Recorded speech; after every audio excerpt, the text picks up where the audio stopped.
You're listening to the Mindful Mama Podcast, episode 113. Today we're talking to Cheryl Jones about when your cosmic egg is cracked. Welcome to the Mindful Mama Podcast. Here it's about becoming a less irritable, more joyful parent. At Mindful Mama, we know that you cannot give what you do not have. And when you are thriving, when you have calm and peace within, then you can give it to your children. I'm your host, Hunter Clarke-FIELDS, Mindful Mama Mentor. I coach overstressed moms on how to cultivate self-awareness in their daily lives and to take family and life to a new level of peace and cooperation. I've been practicing yoga and mindfulness for over 20 years. I'm the creator of the Mindful Parenting course, and I'm the mom of two girls, ages 11 and 8 now. Holy moly. I'm so glad you're here today, my friend. Welcome back. If you have been listening and hearing all these amazing conversations and solo podcasts, welcome anew. If you are a new person, I'm so glad that you are here. We mix it up here at the Mindful Mama Podcast, but I'm so excited for you to hear Cheryl Jones. She's a wellness strategist, a keynote speaker, and an author. She is a mindfulness, resilience, and well-being expert focused on empowering women to grow, thrive, and lead. So I can't wait for you to hear this conversation. We're going to talk about social conditioning and how self-care is not a nice to have kind of thing, and how striving just sucks the joy right out of a day. So you are going to love this conversation.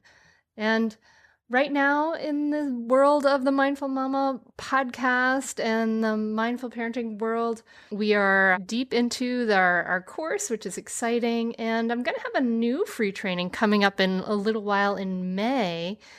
And it's going to be called the Unmartyr Yourself Challenge. So you can check that out at mindfulmamamentor.com/events if we have something up about that. So if you're interested, do check that out. And if you'd like to support the podcast, please keep doing those wonderful iTunes reviews. We're over 100 now, which is great. It really makes a big difference. It helps people find the podcast. It just has to do with the iTunes algorithm.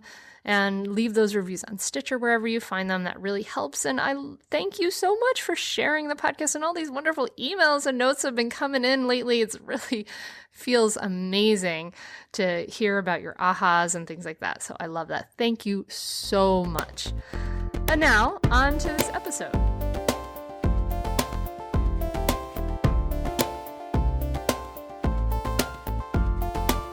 Cheryl, thank you so much for coming on the Mindful Mama podcast. Hi, Hunter. Thank you so much for having me. I'm so glad you're here. I had the very lovely pleasure of seeing you speak at the Emerging Women Conference, and you talked about your story and you talked about your book, which I love the title of it. It's called Thriving When Your Cosmic Egg is Cracked. So you teach mindfulness at the Mindful Path. So take us back to what was going on in your life when you discovered mindfulness and when it started to call to you. Yeah. So, I think for me, my background at the time, I was very focused on exercise. I was a personal trainer. I had a fitness studio in Manhattan, and I was an exercise physiologist. And of course, that's still my background, but at the time I was so focused on the body, and I thought, something seems to be missing. There's more here. So what is the connection between the body and the mind? And what is the connection between the body and the mind and the spirit? So I started becoming curious and stumbled upon Jon Kabat-Zinn's book, Wherever You Go, There You Are. And that really opened my mind and helped me to become more aware of this whole body-mind connection. And that really, again, began my journey with mindfulness. And because I live in Connecticut, and his program is based and still is at the University of Massachusetts Medical School, it was actually easy for me to go and be trained there. So that really began my journey with mindfulness, Hunter. And you were a mom at the time, right? Yeah, this was 1996 and my son was 2 and my daughter wasn't even born yet. So, yeah, this was very much at the beginning of my parenting journey as well. Yeah, I can imagine a 2-year-old would drive you to look for mindfulness. Yeah. And so you were working as a trainer, you had your own business and you started to dive into this mindfulness. And then tell us what happened. You share your story really candidly on your site and I think in your book, When Your Cosmic Egg Was Cracked. Can you share what is the cosmic egg? Tell us about that. So, the cosmic egg, it is a term that came up when I was doing my certificate in spirituality. I part of my journey was at University of St. Joseph's here in West Hartford, Connecticut, and this term cosmic egg came up and I thought, wow, that really resonated with me at the time, because what was happening in my life at the time is that I realized I had married a very stressful person, and it was really at the beginning of understanding the fullness of that. It was kind of the awakening that, wow, how do I manage myself in this marriage? And so for me, it was very early on in my marriage and in my parenting journey when I realized that there was something that was very overwhelming that was starting to bubble. And as it turned out, my husband was indicted for a number of white collar crimes, and it was just so shocking and painful and embarrassing. And really, that's to me when I had this experience of having my own cosmic egg cracked, because here I was just married, just with my babies, and I was so happy to be married and so excited to be a family and begin this journey. And it was like my dream come true. And almost like before the dream started coming true, it started unraveling. And it was a very painful, frightening time in my life. And thank goodness that I had started down this path with mindfulness, because I truly believe that it helped me to survive. Wow, that has to be an incredible shock to the system. Like, did you have any warning or any knowledge about this thing going on with your husband beforehand? No, I can tell you exactly where I was at the moment. My son was 7, my daughter was 4, and I was on my way with a macaroni and cheese or a pasta salad, something like that, and balloons, and heading to a double birthday party. My son was turning 7, and someone else in our play group son was also turning 7, and I'm going to this double birthday party. And I walk in and everyone's looking at me and I'm thinking, what's up? And they're like, are you okay? Are you okay? And I said, yes, I've got balloons, I've got food, I've got cupcakes, we're having a party. And then one of my brave friends pulled me over and said, well, did you read the cover of the Hartford Current today? And I said, no. So that's how I found out. And this is Wow. before cell phones. I didn't even have a cell phone, so I couldn't call and say, what the heck is going on here? I just had to kind of suck it up, get through the birthday party, and then go home and wait to have the conversation in person. Wow. Wow. That's amazing. That's amazing. Are you guys still married now or did you separate?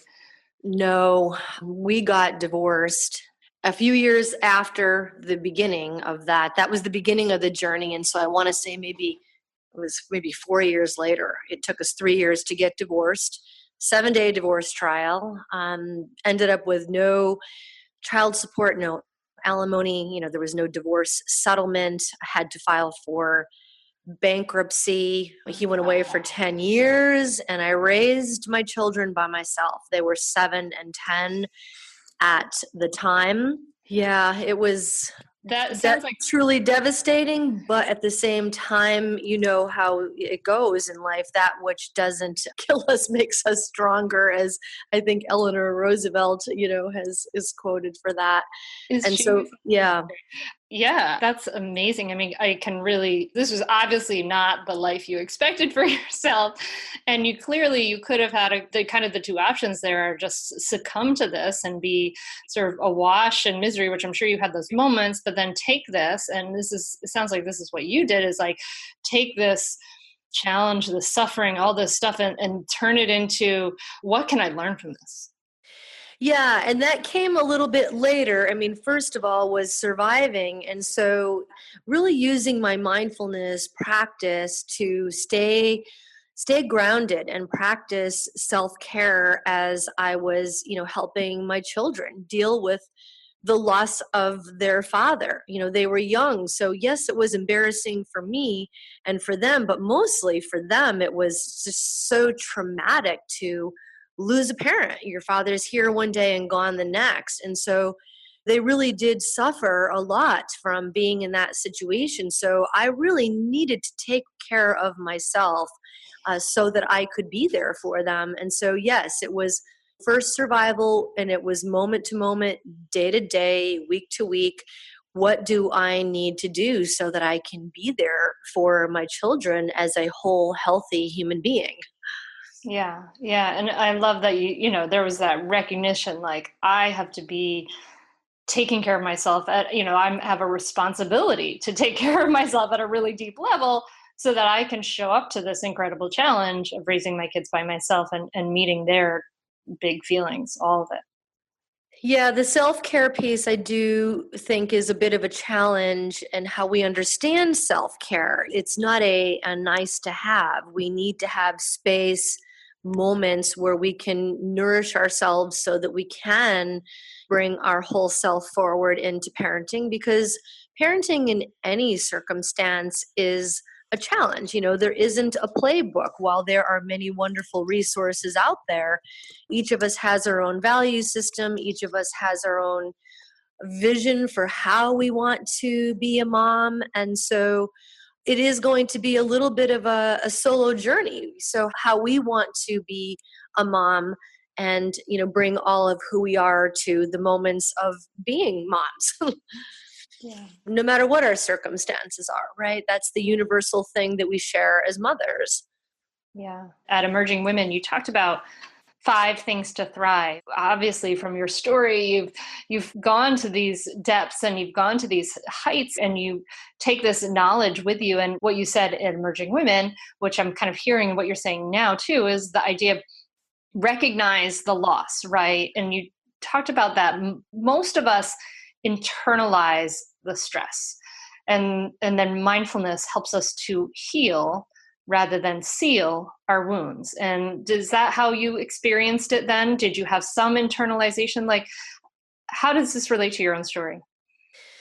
Yeah, so it's a lot of times as we're going through life, we experience losses, but because of our social conditioning or our upbringing, we really haven't been taught to recognize the different situations that we might experience as losses, right? Like usually we think of loss as, if somebody dies.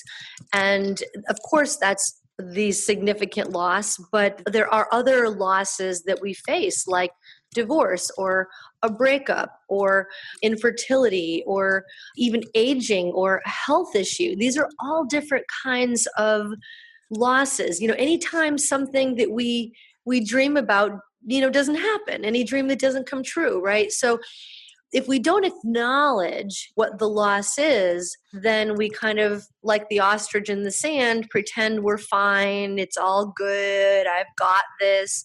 And as women, we tend to do that because we're supposed to be strong, we're supposed to be command central, we're supposed to have it all together, be kind of that pillar of strength for our families, right? That's how most of us have been conditioned, and which is fine. It's just that we do need to acknowledge when we experience a loss, because if we don't, then it ends up showing up somewhere else when we suppress that. So for me, it was very much about acknowledging, Yes, my husband embarrassed me. He did this horrible thing. Yes, he's not going to be there for our children. Yes, this person is not who I thought he was. Now we're getting divorced. Now I'm a solo parent. Now we moved to the big house, to the little house. Everything. It was just like one loss after another.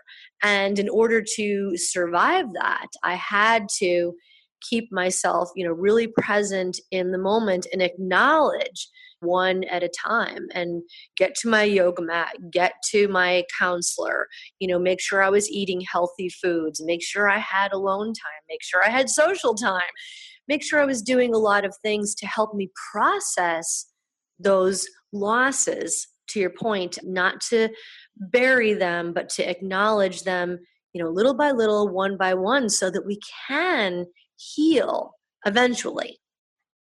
Yeah. I was going to ask you kind of how you did that, and you told us how you did it with your counselor, your yoga, going to being with your friends. And was it hard at times to kind of make yourself check the boxes?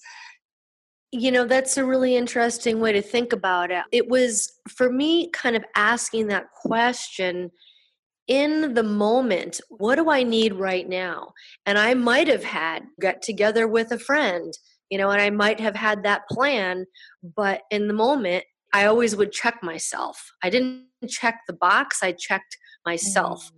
Is this really the right thing for me right now? If I had an emotionally draining day, I probably didn't have the energy to go out and be social. I really just needed to have some quiet time, or vice versa. So I think it's like having that plan of all these self-care practices, but at the same time holding it lightly, because it's really about what is the moment calling for, or if my children needed something from me.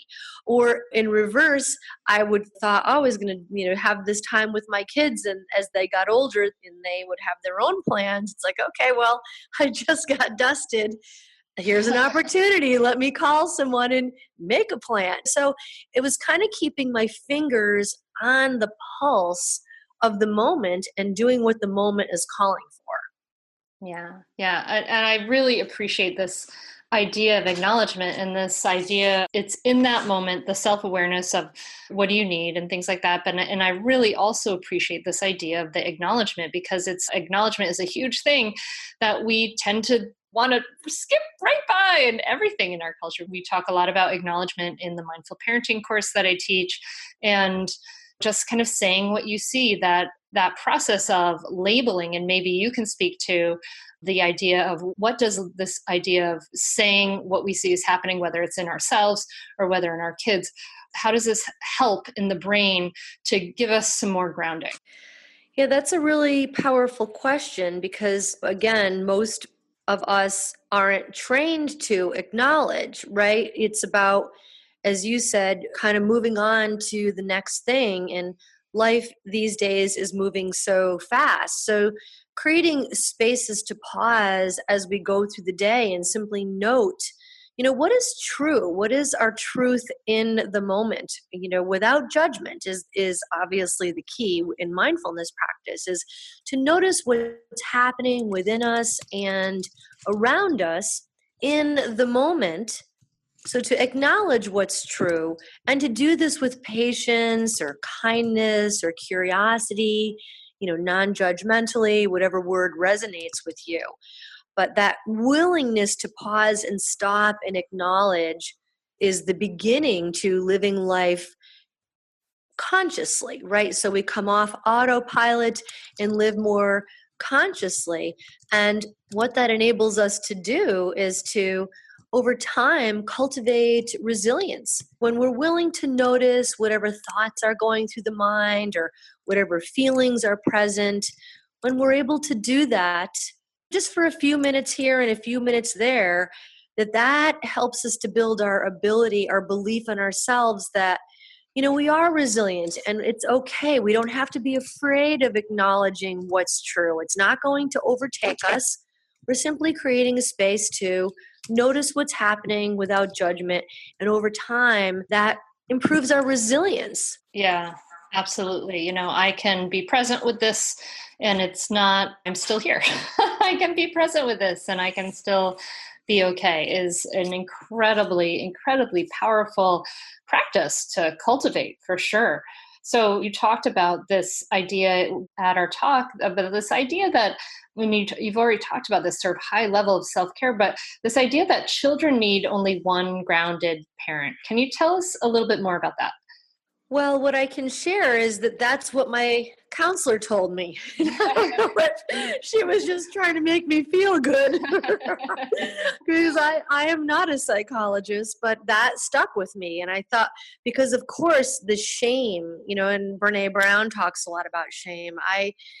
Even today, I mean, I don't know if I'll ever actually heal fully from this because it was so traumatic, the shame that I felt that, oh my gosh, this is the father of my children. And how did this happen? And so for me, I felt so terrible that my children would suffer in this situation that I just hung on to that because I guess I had to believe it. That, okay, if I can be grounded, then this will make everything okay. So I had to try, and so that's about as much as I can say because from a clinical perspective, I truly don't know if that's true. I know that made me focus not to be a perfectionist and put more pressure on myself, but simply to feel like, okay, it's not that bad. If I can be grounded, then they'll be okay. Yeah. Yeah. Well, I believe that's true. I mean, that whatever was happening in their lives, whether with one parent or two, you being grounded, a lifetime better than you being losing it and drinking on the couch or whatever. Right. That was an option. Yeah, exactly. So what does your mindfulness practice look like? What did it look like then when you're in this place of like, oh my gosh, I have to take care of myself.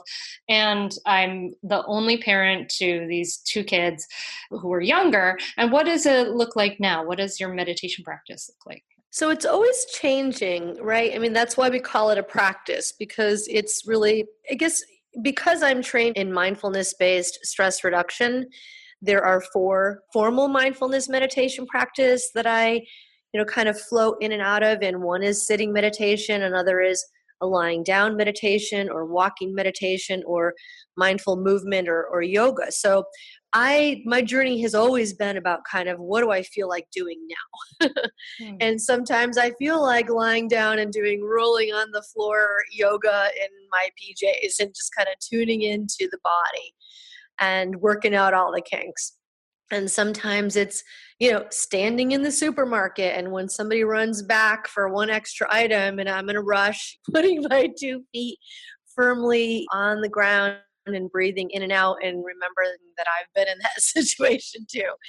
And sometimes it's, driving. I drive most of the time in silence. And I know that's not always possible when the kids are in the car. But whenever the children were not in the car, that was my practice and it still is. So for me, Hunter, it's always been a combination of formal meditation practices, 5 minutes, 10 minutes, 20 minutes, 1 minute, whatever I could grab.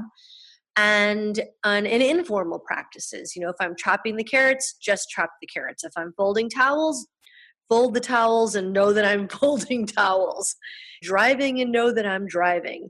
If I'm sitting there and, trying to have conversation, even with my adult children who are now 23 and 20, it's like, let's put our phones away and be present for each other while we're having this dinner together.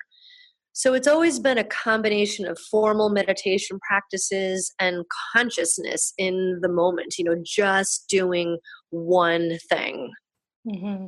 Mm-hmm. And what do you recommend for people who are just starting out, who want to start a mindfulness practice, but they feel like, I've got young kids and they wake up early, or I'm not sure when I can fit this in. What do you recommend for people who are just starting and wanting to develop a consistent practice to ground them?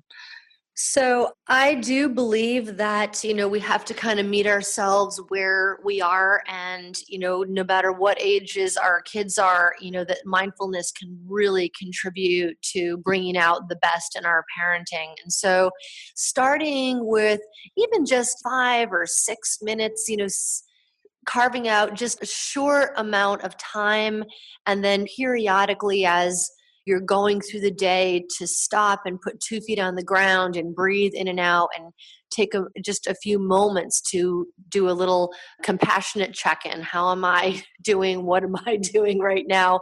Just breathing and noticing in the moment. So again, just a few minutes of a set aside, and then periodically checking in throughout the day is a good place to start. I actually do have a mindfulness meditation program, which every practice is under 10 minutes, because that's just where we are in today's society. We don't want this to be another thing that we add to the to-do list. And so 10 minutes seems to be manageable for people. And then once we get going with understanding how mindfulness can really help us and support us as we go through the day, it starts to become less effortful and more not this thing that we have to do, but more of a way that we are, the way that we engage in the day. Mm-hmm. Yeah, I really see that as it's a positive feedback loop. And it's just the hard part, I think, is just kind of getting started, right? It's like once we start to feel some of the effects of our mindfulness practice, it's like, oh, this really feels good.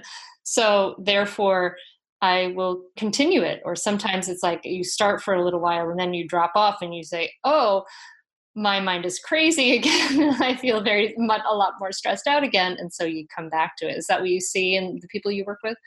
Yes, absolutely. And it's also helpful. I've seen people try different times during the day, 5 minutes before the children wake up, or right after they get on the bus, or before they come home and the bus is coming to the stop, having a little space there, or before tuck-in, or even after tuck-in. And I've seen a lot of people, and I did this with my own children as well, to introduce mindfulness. There are some lovely books out there for introducing mindfulness and meditation to children. And so it can be something that maybe we do by ourselves. It can also be something we introduce to our children, because let's face it, they at very young ages are expressing that they feel stressed. And so as we develop a mindfulness practice for ourselves, it's even something that we can bring to our children.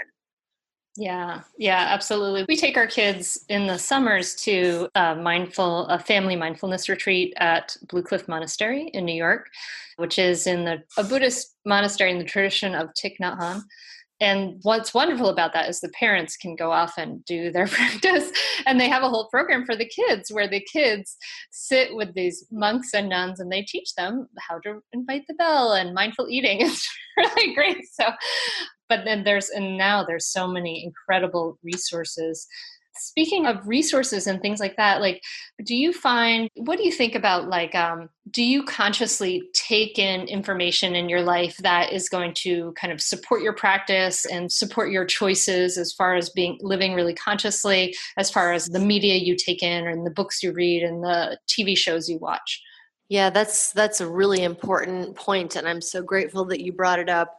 Absolutely. When my children were born, I turned the television off. And I know that sounds a little extreme, but it was completely purposeful. The TV was on when there was something very specific that we were going to watch together and that I wanted them to see. And even for my own brain, that I did not want to have anything unnecessarily negative in my brain and in my being while I was trying to raise my children, and especially when my own life became very stressful. So yes, I think consciousness around what we see, what we hear, absolutely impacts our stress level, because our stress comes from not just how we interpret stress or perceive stress, but it's coming at us all day long from our notifications and the repeating news. And so, yes, mindful living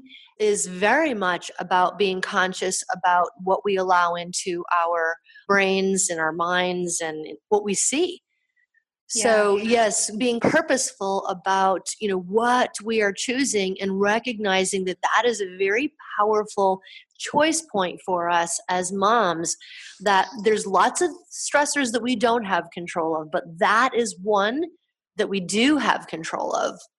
Yeah. Yeah. Yeah. Good. Yeah. I mean, it's amazing. I think we are in this point in our world, right, where we've never really ever had to like curate and kind of hold back some of the information of the world before. There just has never been inhibited. Who knows? Maybe people felt like this before, but it really is quite obvious to me now that we are at a point where we have to create healthy boundaries between us, ourselves, our mind, our body, spirit, consciousness, and the barrage of information and news in the world. I mean, not just news, but just stuff in general. Yeah, it's the technology is a gift. It's such a wonderful tool. My daughter goes to school very far away, and I love being able to, when she'll allow me, to FaceTime with her. But so technology is a gift, right? But we have to use it intelligently, and we have to use all these wonderful digital tools and online resources in ways that are helpful, and to be conscious of what their impact is, right? Like I can feel myself getting cranky if I am too much on social media or in front of my screen too long. It's visceral to me, and I know when I need to go out and walk and get some fresh air. So I think mindfulness helps us to notice what is the impact of all of this. To your point, it isn't just news, it's all of the media that we have access to, and it just doesn't stop. There's never downtime. So mindfulness for me has been such a great way to notice how it's impacting me, and then help me to make a different choice in the moment if I feel like it's negatively impacting my well-being. Yeah, yeah, because with your mindfulness practice you can see how it's affecting you. You're not just lost in the thoughts, you're not just in you have this place of being able to step back and see, oh, look what this is happening to me. It's that place of the observer, I suppose, right? Yeah, and I would also offer that compassionate observer, because it's Yeah. really easy for us to be very self-critical, like, oh, why are you watching that? You should know better. That kind of like berating. It's like we notice and say, oops, sweetie, let's turn that off. We don't really need that right now, So to really speak kindly to ourselves, and if we're making a choice that maybe we realize isn't so helpful, to kind of shift, but do that compassionately. Yeah, yeah, absolutely. So before we wrap up, Cheryl, I'd love to talk to you a little bit about you've talked about mindful leadership and some of the things involved with that. You talked about two things: being happy right here and right now, and non-striving. And I want to just end with these, because I think the idea of being happy right in the here and now, I think that a lot of us aren't really giving ourselves permission to be happy. We don't expect to be like, we don't go through the day and expect to be happy and have enjoyment. We're just kind of slogging through the to-do list, right? And so I wonder about that, if you could speak to the idea of this choice to be happy, and then talk to us a little bit about non-striving. And I imagine they might be very much connected, but I'll let you take it. Yeah, so here's how I see it and how I've experienced it, right? That's the perspective that I'll share here, Hunter. One of the attitudes of mindfulness is non-striving. And that doesn't mean that we can't have goals and dreams and aspirations. It's more about how we go about achieving our goals, or realizing our dream, right? So it's really easy, right? We have a to-do list, and we maybe check most of the things off on our to-do list today. And we have a choice to say, okay, let me just keep that to-do list going, because it really is never ending, right? So to me, it's taking a pause, and as we're checking off items on the to-do list, like, what if every time we checked off an item that we paused and had a yay me moment, or gave ourselves a virtual hug or an atta girl, and just acknowledge that, look at you accomplished this. Give yourself a moment of acknowledging this, you made this happen. Instead, what we typically do is just we expect that we're going to get her done, and the to-do list keeps going, and it's It's this constant striving for the next thing that we want to accomplish or that needs to get done.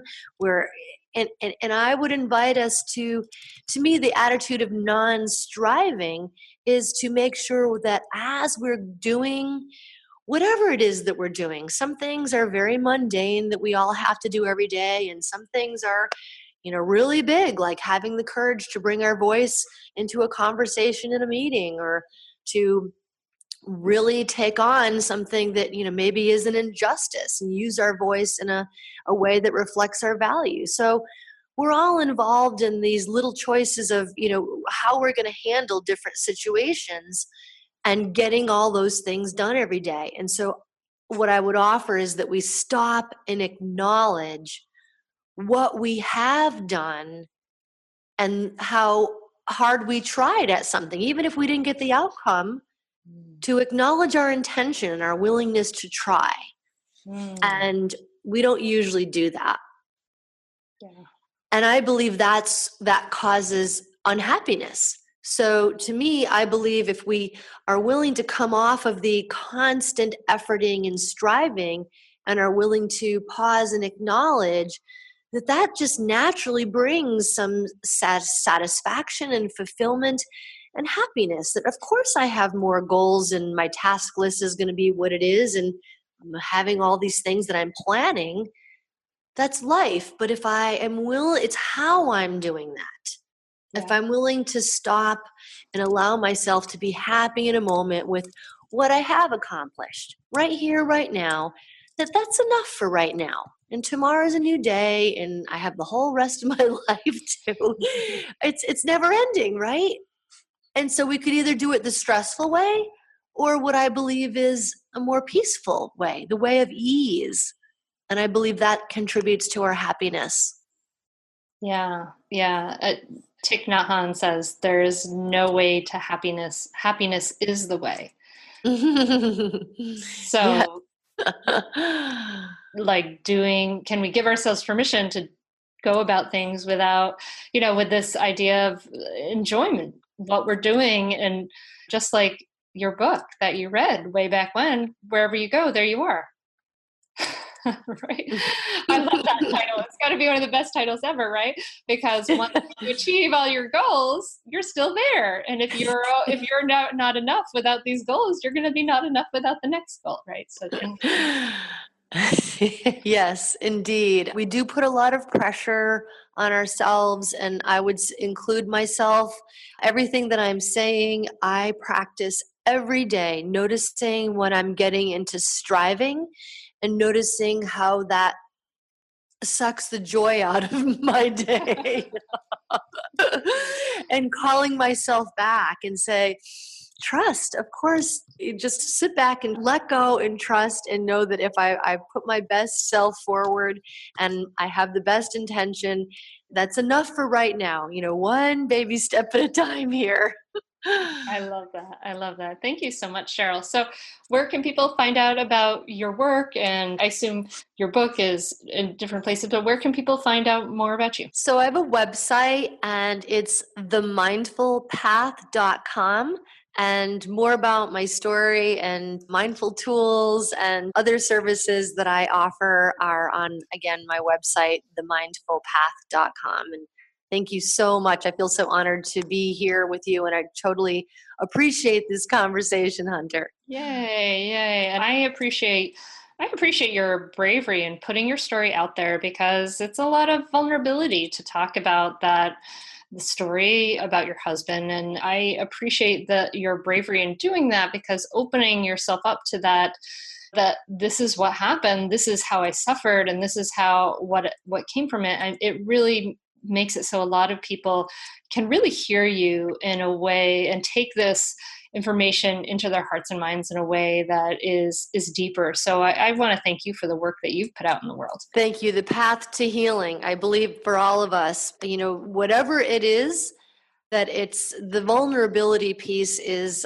part of our healing and embracing and our journey as it is. We don't always get the journey that we thought we were going to get when we were little girls dreaming about how life would be, right? Sometimes things work out way better than we imagined. And then sometimes we have situations that we think, holy smokes, is this my life? I didn't read the fine print on this one. But right, that's like, it's embracing our journey.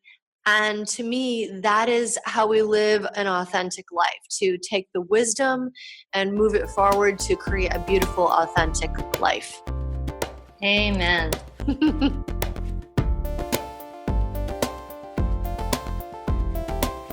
Thank you so much for listening to this episode. Isn't Cheryl inspiring? I just love her.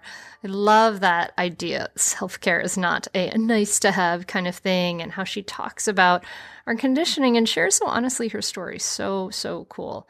So if you have questions or you want to see the show notes, you can head over to mindfulmamapodcast.com. I would be so appreciative if you would make sure you're subscribed and leave a rating and share the podcast with your friend, because it makes a big difference. And it's, we want to spread these ideas far and wide. So when you share it with one person, that makes a really big difference. So thank you to everyone who's been sharing. Thank you to everybody who's been writing me notes and emails. That's been awesome. I really love hearing about your ahas and your feedback. Thank you so much. So you can email me at hunter@mindfulmamamentor.com. And in a few weeks, we're coming up. We're going to do the Unmartyr Yourself Challenge. So go ahead over to mindfulmamamentor.com/events and check that out, and you can be part of it. And that's it. I wish you a beautiful, peaceful week, my friend. Next week, we are going to be talking to Jeff Warren about meditation for fidgety skeptics. So make sure you're here for that one. It's going to be really a good conversation. So wishing you a beautiful week, my friend. Namaste. Are you a mom who wants to feel less stressed and enjoy motherhood more? Do you want to be calmer with your kids and be more present for all of your life? I'm a mom who has gone from really being stressed and yelling when my kids were young to having a more grounded, more at ease relationship with life and having more enjoyable cooperative relationships with my kids. And I've shown hundreds and thousands of women around the world how to do this. And I want to show you how to do it too. So if you are currently feeling stuck or stagnant, this is definitely for you. I've created a free downloadable Audible training, Mindfulness for Moms, the Superpower You Need. And it will show you how to respond rather than react, how to let go of stress and feel more grounded in seconds, how to have a smoother day today and become more present for your kids for a lifetime. To get on this audio training absolutely free, simply visit the website www.mindfulmomguide.com.